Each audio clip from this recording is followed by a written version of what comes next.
Hello, and welcome to episode 6 of Happiness from Within. I'm your host, Jeanette Prado. I really wanted to start by saying thank you to all of you guys. This podcast does not happen without you.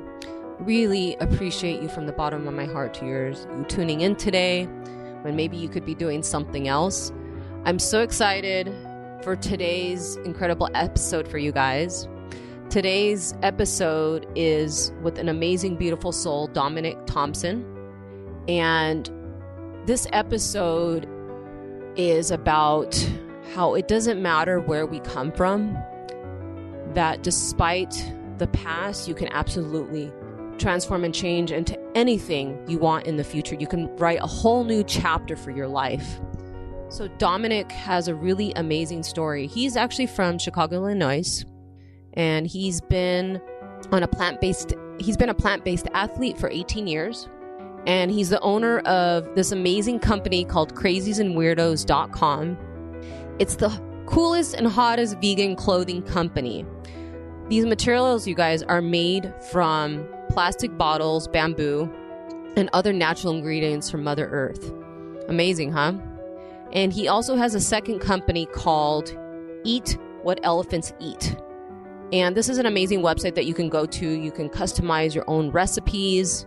I'm actually a member on there, learning recipes to become a vegan. And their whole mission is to make plant-based eating affordable and accessible.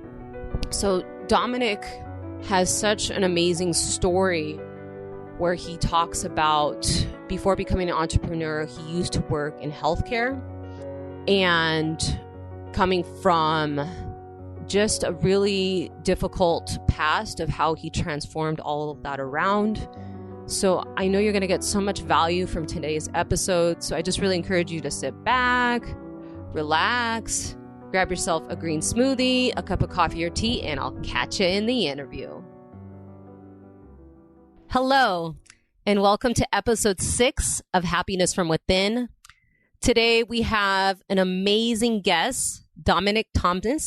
And he's going to be sharing his amazing story on health and wellness and his journey. And I have him here on the line. Hi, Dominic. How are you? Oh, good. How about yourself? I'm doing great. Thank you. Good. That's good. So I really want to thank you for joining me on the podcast to bring value to the world. So you have a really amazing story. So from what I was reading is you are from Chicago and yes. Your story began, you were raised by a single mom. Correct. And yeah, you grew up like in a really rough neighborhood. If it's possible, if we can just start from, actually, if you can say a little bit about yourself, that would be great. And then we can start there. I get so excited. I'm like, no, it's fine. No, it's totally fine. So, thank you for having me on your platform, and to the audience that's listening now. I really appreciate you all taking the time to listen and to hear what I have to say with respect to this really wonderful lifestyle that so many of us, millions and millions of us, have adopted. And if you don't know who I am, I'm Dominick Thompson. I created a couple companies that a lot of people in and outside the vegan community are familiar with. One is Crazies and Weirdos. It's one of the coolest and dopest vegan clothing companies. You've probably seen certain celebrities like Miley Cyrus rock it, to a lot of other influential people. It became a passion project that I created 5-6 years ago, along with my second startup company I created, which is called Eat Well Elephants Eat, which is a food and nutrition company that we launched recently. And with that company specifically, we teach people how to cook plant-based. So whether you're a mother, a father, or a working professional, an athlete, a college student, whether you have 5 minutes in the kitchen or you have 50 minutes in the kitchen, we customize and design meal plans specifically for you and your lifestyle needs. And you can remove pretty much anything from our program, whether it be gluten, nuts, soy, anything simple as avocados or even cherries. You can remove that, where we personalize that meal plan for you and assign you food coaches to help you get to that next level. Whether you just want to eat better, or you want to be an athlete, or you just don't want to do any harm to any animals. I'm really proud of that team and that program because it's one of the best out there that I have seen. And more importantly, with our primary mission with Eat Well Elephants Eat is to make plant-based eating not only affordable, but also accessible. And that's what we have done. And me myself, I'm an athlete. I'm a multi-sport athlete.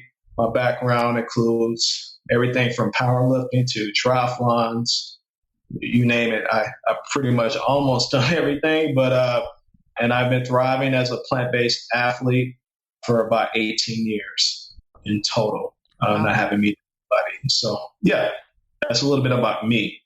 Now, with respect to where I come from Chicago, the west side of Chicago, I do come from humble beginnings, if that makes sense.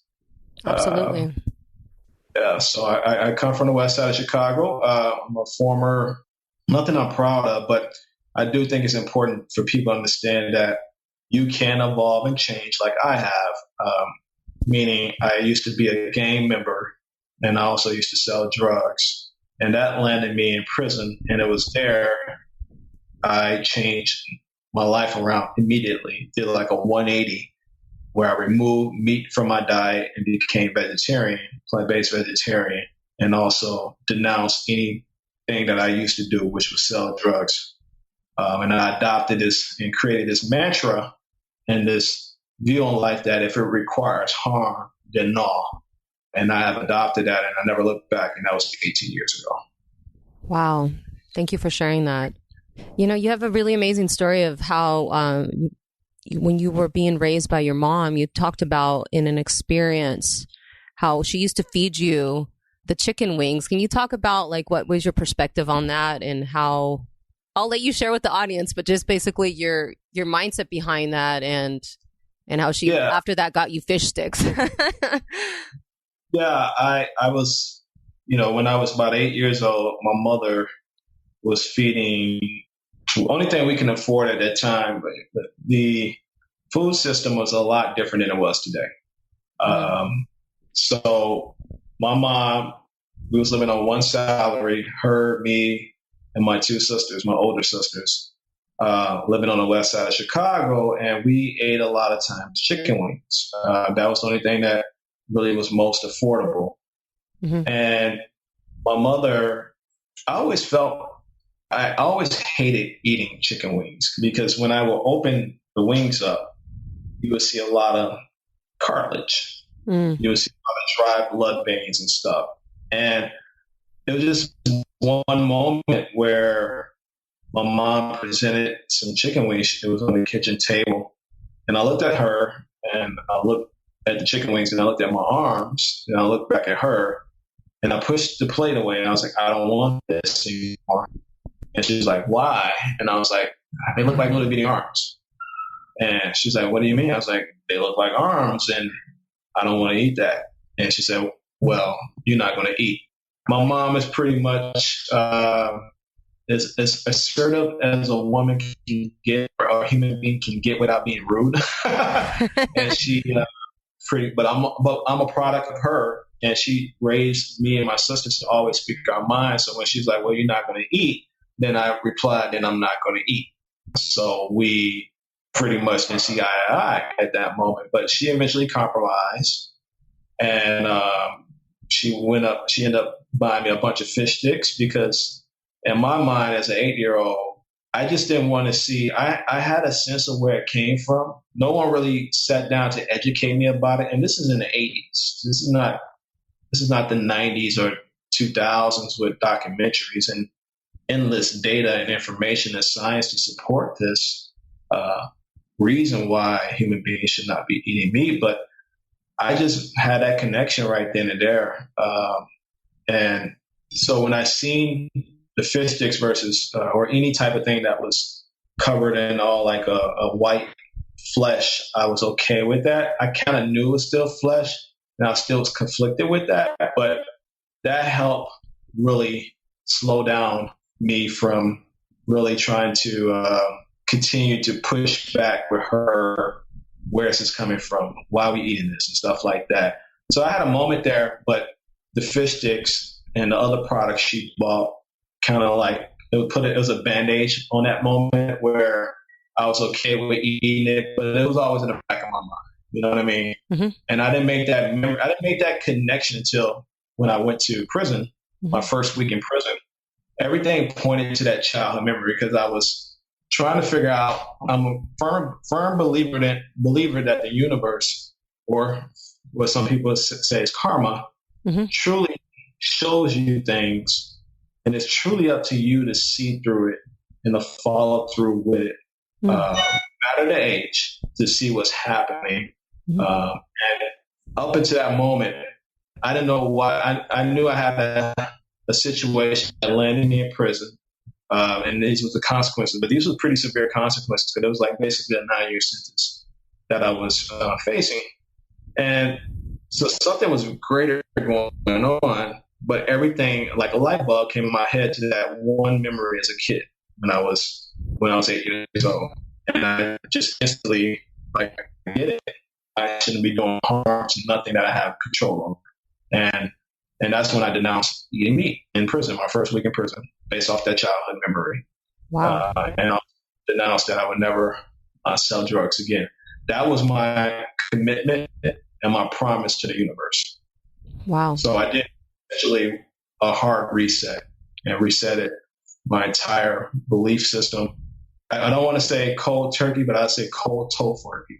I just did it like right then and there without any transition, in prison, I didn't have products. We didn't have the option to go vegan or vegetarian in prison. I would trade my carbs, my side dishes with my cellies. I would trade my meat with my cellies for their sides and their carb dishes. So, and my cellies didn't have no problem. They thought I was crazy. They thought I was weird to be giving up my animal protein in exchange for their complex and simple carbs. And that's what I did. That's how I survived in prison off the type of food there. Wow. That's, thank you very much for sharing that. That's really powerful because, we all go through certain things in our life where we make a change. And I really like how you said that you made a promise, to the universe. What was, for somebody out there, that's struggling right now, maybe they're ready to make that shift in their mind of just wanting to make a change. Like, what was going on through your mind when you decided to make that shift for yourself? I knew that enough into that point when I was 21, 22 and sitting in prison that I'd done enough harm. I was not a saint. I was a very bad person, and I did bad things. But it took for them to remove me from society and place me in that cell for me to understand that A, I could either be dead, or B, I could continue down that path and it's just going to get worse, whether it be because of my health or anything. And C, to me, it was nothing more liberating and more peaceful to know that you're no longer contributing to any type of industry that's doing any type of harm to any other living being. We're talking human animals or land animals or marine life. I can't tell you how rewarding and liberating that feels to know that you're doing everything in your power to cause the least amount of harm. I might walk out here in my car and drive and, insects that hit my windshield, or my car produced in the factory that had fabrics produced on other cars, whatever it may be. But to know that I'm actively and conscious aware of these multiple industries and these different ecosystems, and I'm not directly with intent causing harm, it's very liberating for me personally. And that's why the switch was easy. That's why I didn't struggle. That's why I didn't crave it. Because I don't want that to happen to me. I don't want to be the reason why someone's lifestyle or another animal life is taken. So yeah, that was going through my mind, that I'm making the right decision. I'm finally doing something right. That's what was going through my mind. Wow, thank you very much for sharing that. Yeah, it's pretty amazing. Your mom, she was a nurse, correct? Correct. She was working, I believe, 2, 3 jobs. Yes. And your sister, I believe, was 10 years older than you. She's 10 years older than you. The middle one, the next oldest for me, she was 7 years older than me, and then the oldest was about 10 years older than me. Yeah. Okay. And if it's possible, if you can talk about when you were growing up, you didn't really have a male role model, and so maybe somebody out there that doesn't have a role model, just how did you get through it? Just anything you'd like to share. Just to inspire somebody. Because I can't imagine how hard that was for you. Well, in retrospect, it was certainly, I didn't get frustrated about that until I was an adult. Meaning, my mind is fully developed now, and I grew out of that environment where I was able to see, whether we're talking colleagues or, like, I remember my ex-girlfriend going to visit her family and to see how loving her family was and supportive. That wasn't normal for me, but it's normal for other people in the world. I come from a culture and from a community where I wasn't the only one that grew up without a father. A lot of us did. To have one parent in the home is considered a luxury.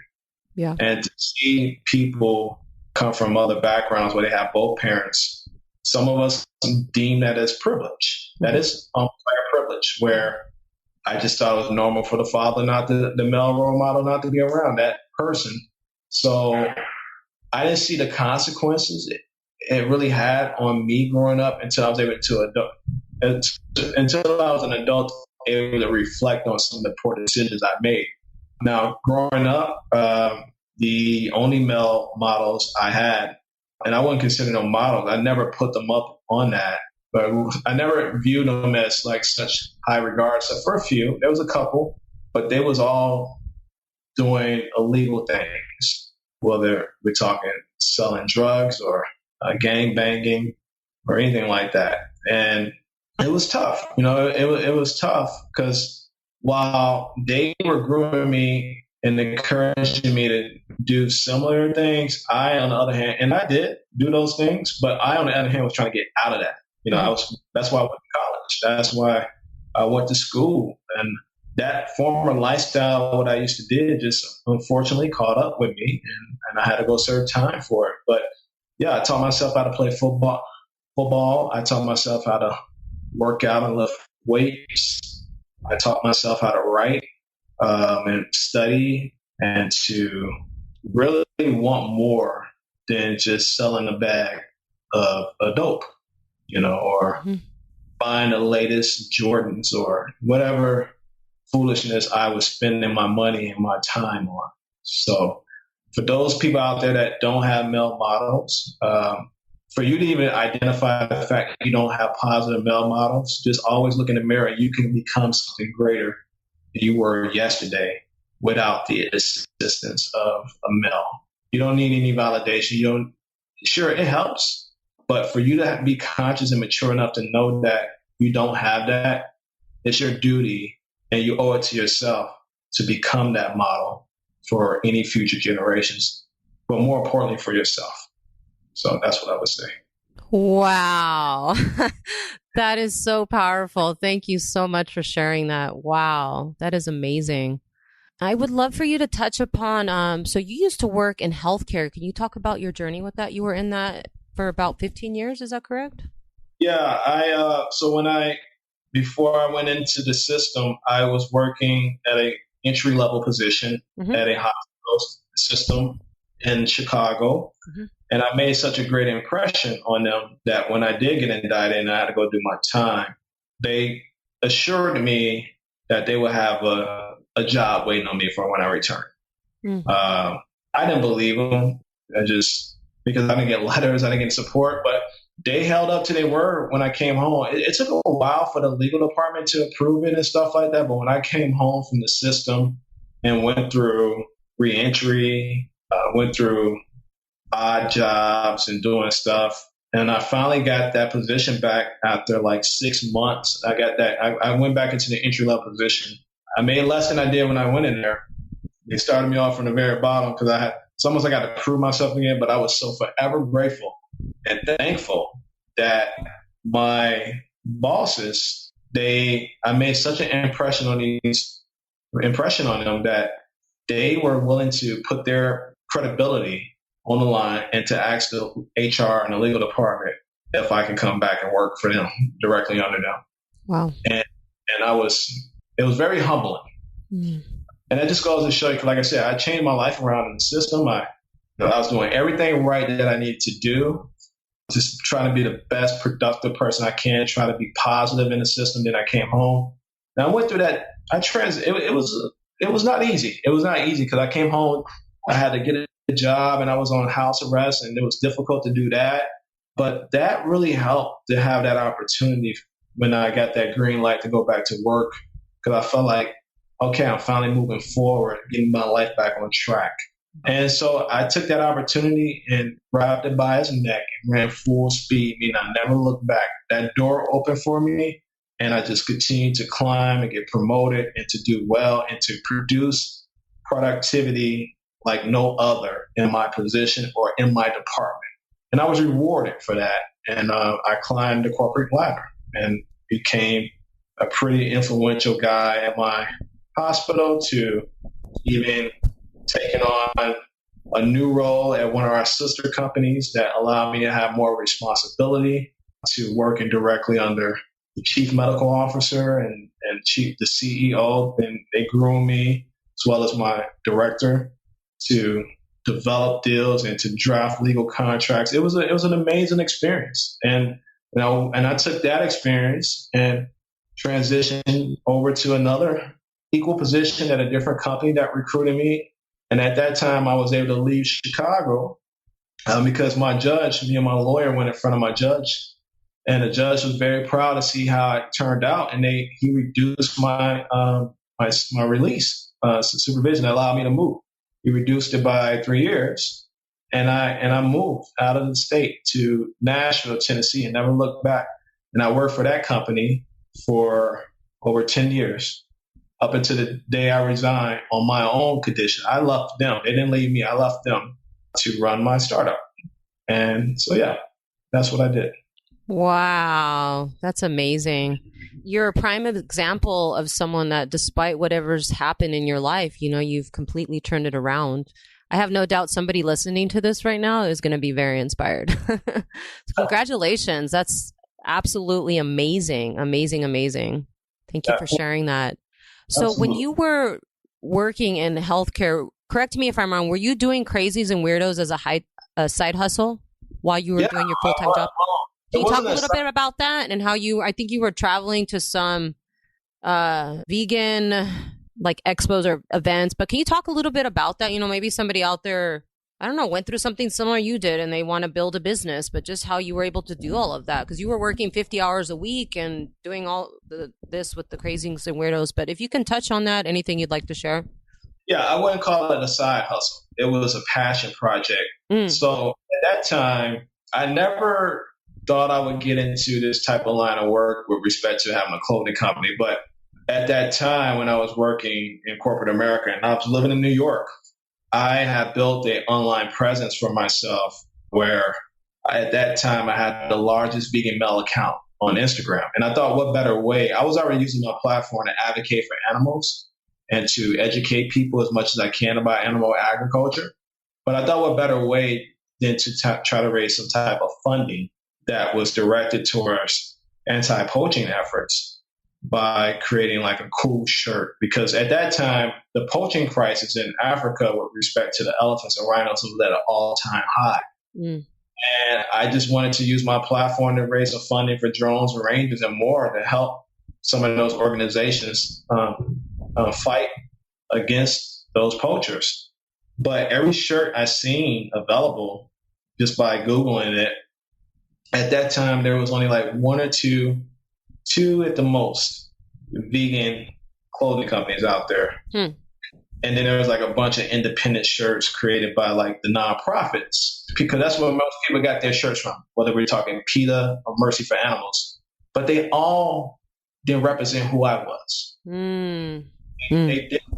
I didn't agree with some of the aggressive slogans, and I felt like they was corny and it didn't represent my personality. Here I am, a male of color from Chicago that come from a different background than most the demographics that represent the vegan community. So I was just creating my own shirt, and I was like, but what can it be? I wanted to be related to what's happening to elephants. I was like, well, I'm always telling people they should eat what elephants eat. And I was like, there it is. Eat what elephants eat. And I trademarked it and copyrighted it and threw that slogan on a shirt, threw up my gun, and it went viral. And we, to this day, that's one of the most number one selling vegan shirts in the world, followed by our second shirt, which was Clark Kent was vegan. And it just got out of hand where I was like, I was managing that company while working still full-time in corporate America because people love the design, they love the material because all our clothes were sourced and handmade in New York from recycled and organic materials. We paid attention to quality and detail. And I formed a little team, and yeah, I did that. That started as a passion project, just turned into a full-time job where I had to leave corporate America. And so my advice to people, though, with respect to doing any business, it is a hustle if you look at it, but I didn't treat it as a hustle. It was passion. I was passionate about it. And you're right. Even when I was doing Crazies and Weirdos and also working full-time in healthcare, I was being requested to publicly speak. Again, I didn't seek out publicly speaking. I didn't seek out to be what people know me for today. It's like the universe rewarded me for my beliefs and my passion for what I've been doing this whole time since I re-entered into society. And so now I'm at a position in my life, I have been for some time, where I don't have to create opportunities. Opportunities now come to me. And that's because I thank the universe for that. I do create them, but the universe makes it happen. Wow. That's amazing. Yeah. Your t-shirts are made from plastic bottles. Is that correct? Some of them are made from plastic. Others are made from bamboo, hemp, organic cotton, you name it. It's named from all renewable, eco-friendly materials. Wow. All in the Wow. That's amazing. Congratulations. That's incredible. So, the Crazies and Weirdos, is that specifically just a clothing company? Is that correct? That's correct. Okay. And Eat What Elephants Eat, that's where people can create meals, correct? Yeah, that's our food and nutrition company. Can you talk a little bit about that? Yeah. So over the years, if I will always get men and women that will always ask me to either come out with a cookbook or to show them what I eat in a day or to help them eat better.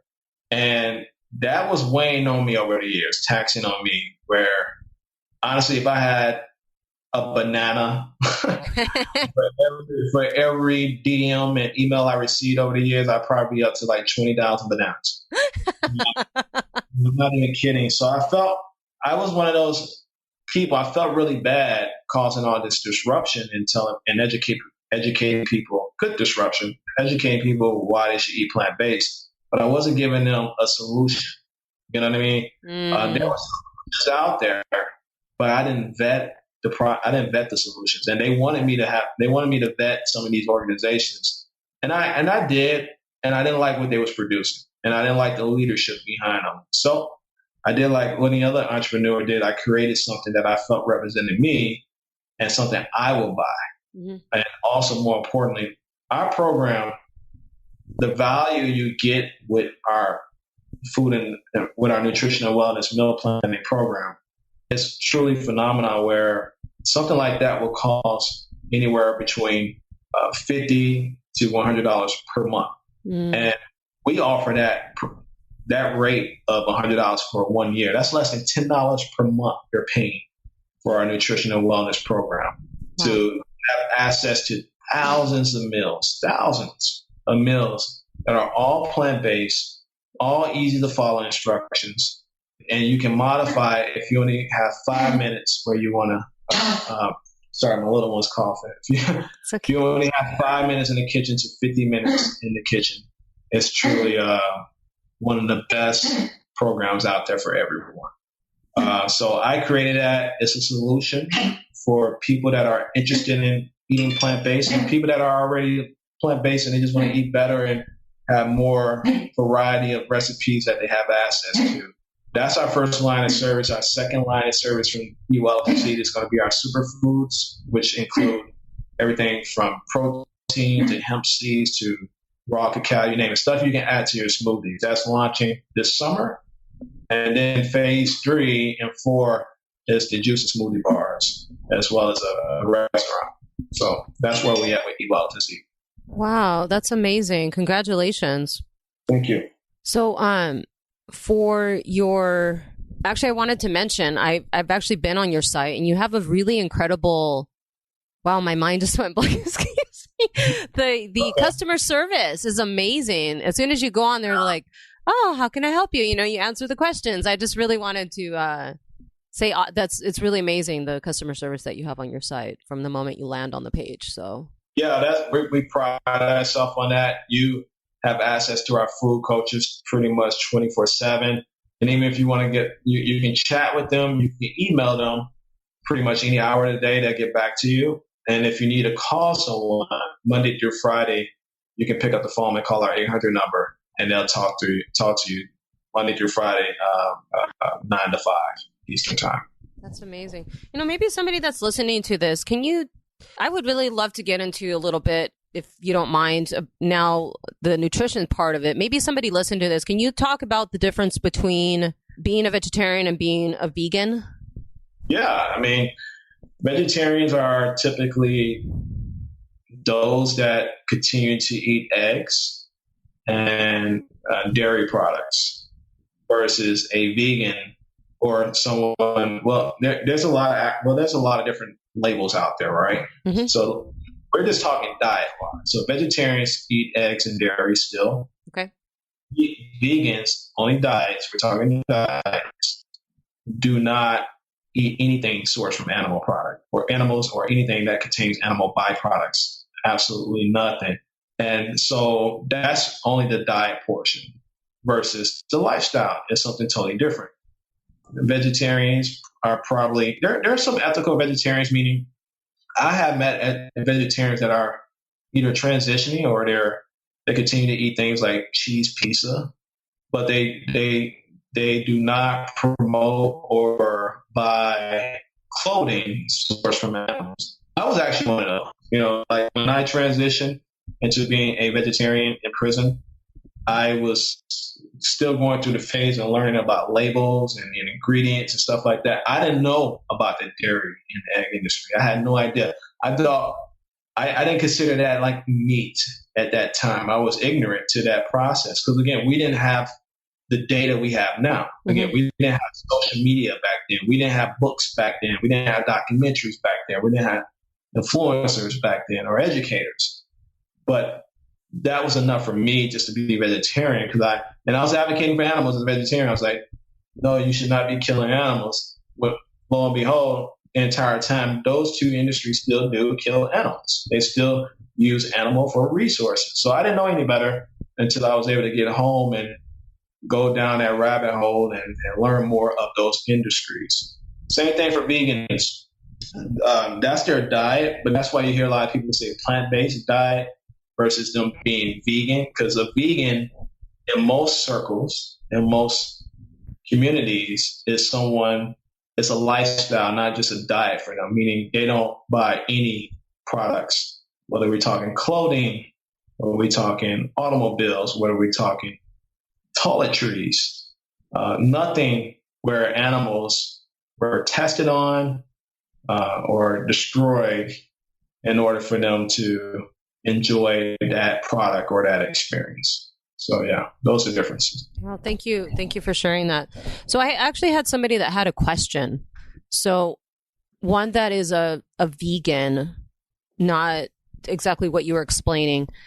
What if somebody doesn't really have access to a kitchen and they want to be vegan? Like, is that possible, or does everything have to, like, is it possible to buy certain items frozen?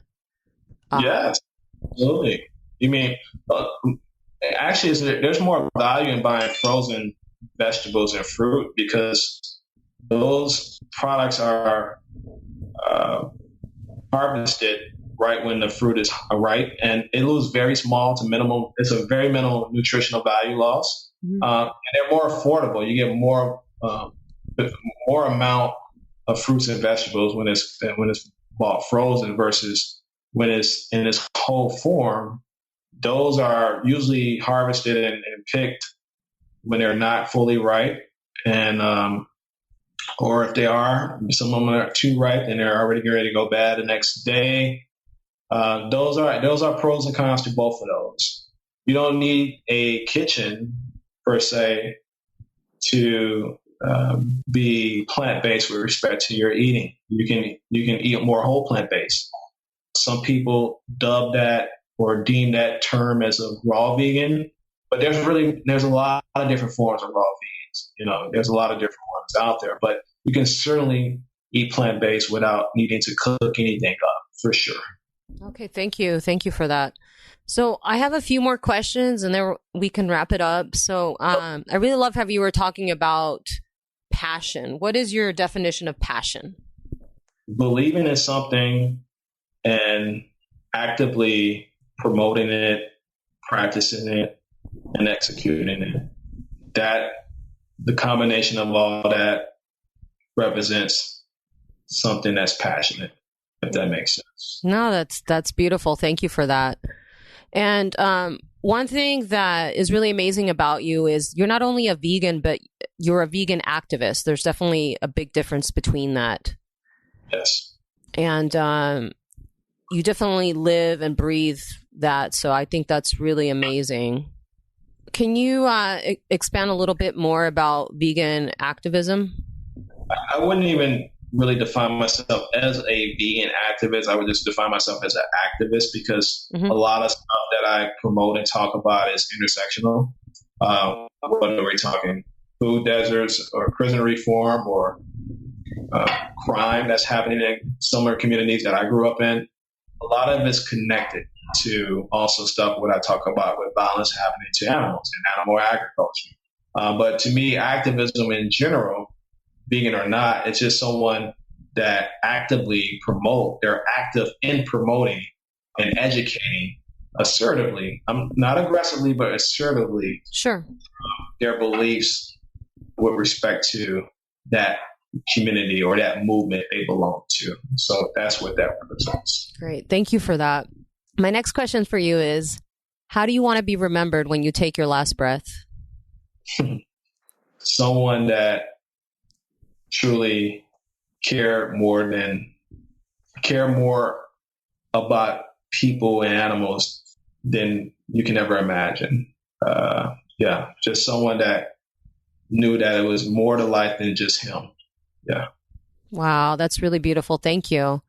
And my last question to you is, what does happiness from within mean to you?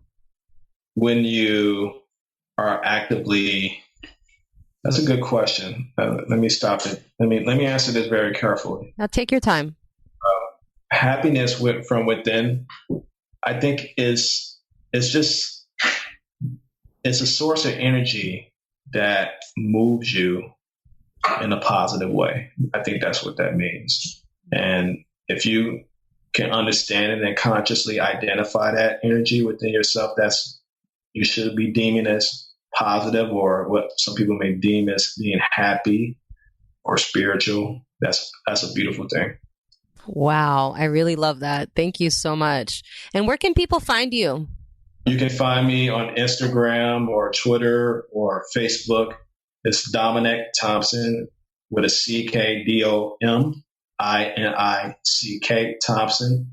And my handle is Doms, DOMZ Thompson, THOMPSON. Great. Thank you for that. And my last question to you is how would you describe yourself in 3 words? Passionate, honest, brave. Wow. I love that. Well, Dominic, I really want to thank you so much for being a guest on my podcast. And just thank you so much. And Is there anything else that you would like to share before we jump off the call? And just anything. It could be a favorite quote, anything of value you would like to share with the world. No, just if it requires harm, then no. Meaning, don't gravitate to anything, a person, or any type of energy that requires you to do any harm to something. So, yeah. Wow, that is really powerful. Thank you so much for that. Hey guys, well, that's a wrap. Thank you so much from my heart to yours for joining me on episode 6 of Happiness from Within. You can actually follow Dominic on Instagram. His Instagram name is DOMZTHOMPSON.